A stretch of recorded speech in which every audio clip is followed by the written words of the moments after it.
You must be the star because you're the one who's mic'd. I'm just a semi-naked dude in bed. You're not even semi-naked. I was. No, I'm not trying to give you ideas.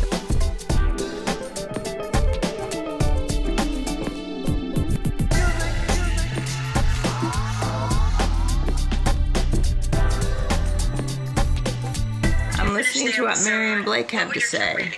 That's Wait. He's gonna 4.8 kill rating. Blake gave it. Awesome. I'm watching Mary and Blake. Live, not doing a Facebook Live thing. This is Outlander vlog Inception, right? So What do you mean? Vlog, Outlander vlogging Inception. What does that mean? It's the vlog within the vlog within the vlog. That's very meta. I listened to 3 major people talk about Outlander. One are talk about Outlander. Is this is this something new with you? I've not. This desire to. What is this Outlander thing? You just like to watch things and move on. You could care less if anybody's talking about it, which I find very odd since you were a film major. I read a book. Let's talk about Ash. I read and a the book. Evil Dead.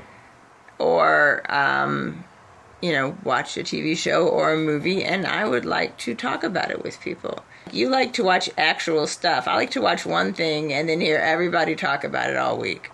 One show will do me for the week if I really like that show. This episode was called The Hail Mary, and called that because of the phrase Hail Mary, and it's their last chance. This is it. They got like 3 days to figure out, is this battle going to take place? Charles marched him over to basically only a few miles from Culloden. Claire knows that everybody's going to get wiped out there. So the episode was basically about that, and about Colum dying and Alex Randall dying. Yeah. Are you zeroing in on the seriousness of this situation of these brothers dying? It's written by Ann Kenny and Ivor Stephenbear, and Ivor Stephenbear talked about how they played up the parallelism of each brother having a brother die, and both brothers were sort of complicated characters. Dougal maybe had a few more good qualities in him than Blackjack Randall, which we thought had none, but now we have learned that he at least has one, which is that he loves his brother and is trying to provide for his brother. Providing his brother with a lot of punches in the face. Yeah. Well, yeah.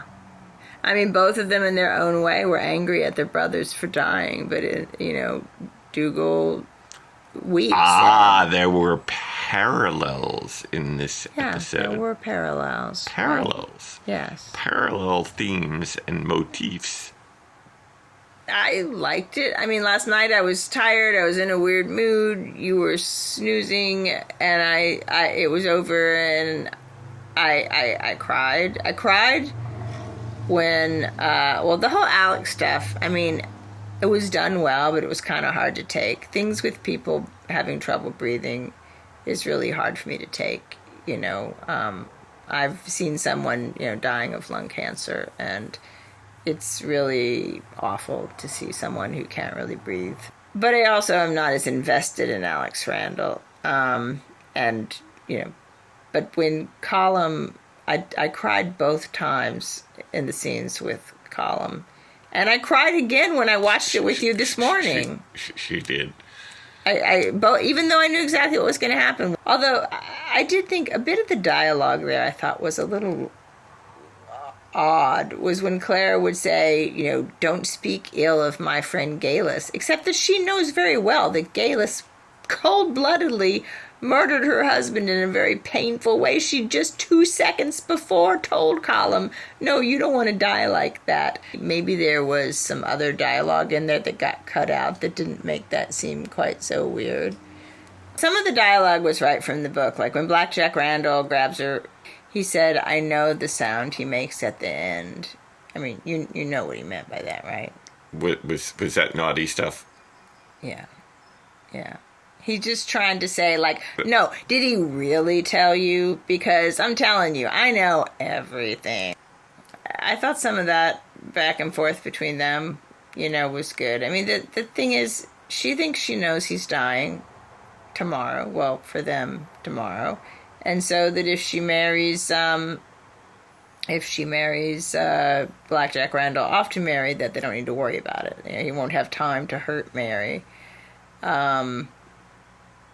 Yeah, I don't know. I wasn't sure that all worked for me. Like, he really doesn't think he could stop himself from, being a sadist to Mary. I mean, even if she's married to him, he doesn't have to live with her.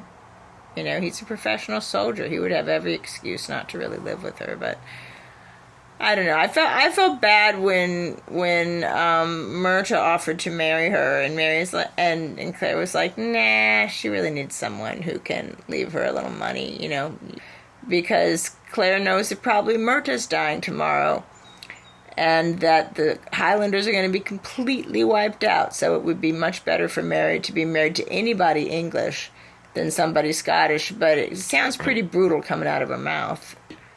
I was sort of wondering if Sam Heughan had intentionally lost a little bit of weight, because his face looked extremely chiseled in this episode, and I was wondering if maybe he was... Was he a puff pastry boy before? No, but they're supposed to have been almost starving for 5 months on this retreat from England back into Scotland to Inverness, and I'm wondering if maybe he, skipped a few protein shakes so that he would look more chiseled and gaunt. For Matt Damon in The Martian, they CGI'd him to look skinnier. But somehow I think that had a bigger budget. Then they have this plan to try and surprise the British at night. They only, it's like literally the day before Culloden. And the Bonnie Prince first says he's too gentlemanly for a surprise attack during a birthday party. Then he gets all like, I'm going to show him and bring him a gift. Hold on. Wait. What? This was the part when he promised to bring Carvel ice cream cake. Yeah. Cookie Puss the Whale, right? Because that's the ultimate way to celebrate a birthday. Right. I was particularly fond of that moment. I think the cake might have melted on their way, or maybe the cake did start to melt, and that's why the Bonnie Prince turned back. I don't think they had Carvel. Carvel was actually invented here in New York. Frank Carvel. He was not Scottish, and there were no Carvel ice cream cakes in Inverness. You are shattering my sense of proper historical you didn't take your notes this fiction. Time. You didn't take notes. Sweetie, I was asleep this time. That's right. I pretty much liked the show. Like I said, it made me cry twice. I think I can see a lot of reasons people might criticize certain aspects of it. And I think the people who are on the warpath about there being no sex will be really, because they're not going to have time for sex next week, I don't think, unless they have a quickie before she runs back to the Stones. So, yeah. Does not bother me terribly much, but some other people seem very upset with it. She has definitely liked seeing these sexy wexy. Yeah, I've read the wedding scene a few times. A few times. And watched it a few times. A few times. At your wrap-up point. Well, I mean, what did you think? First of all, what did you think about the fact that Claire would help Colum commit suicide? Did you understand all that? I mean, he had that disease, bone disease, his whole life, and, he was ready to die. I mean... I think Dr. Kevorkian probably was, not such a bad man, so... I think she probably watched Al Pacino play, you don't know Jack, played Jack Caforden. I would really like to know your actual opinion. Is he dead all along? And she's...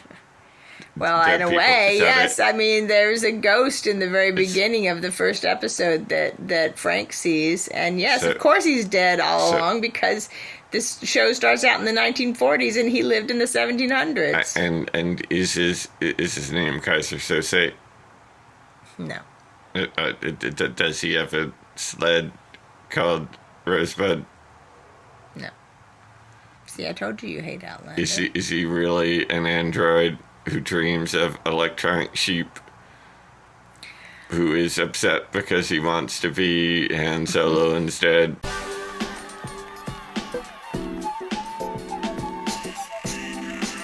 If people like to hear shorter, more light-hearted commentary like this, give us a thumbs up or leave a comment. Or subscribe.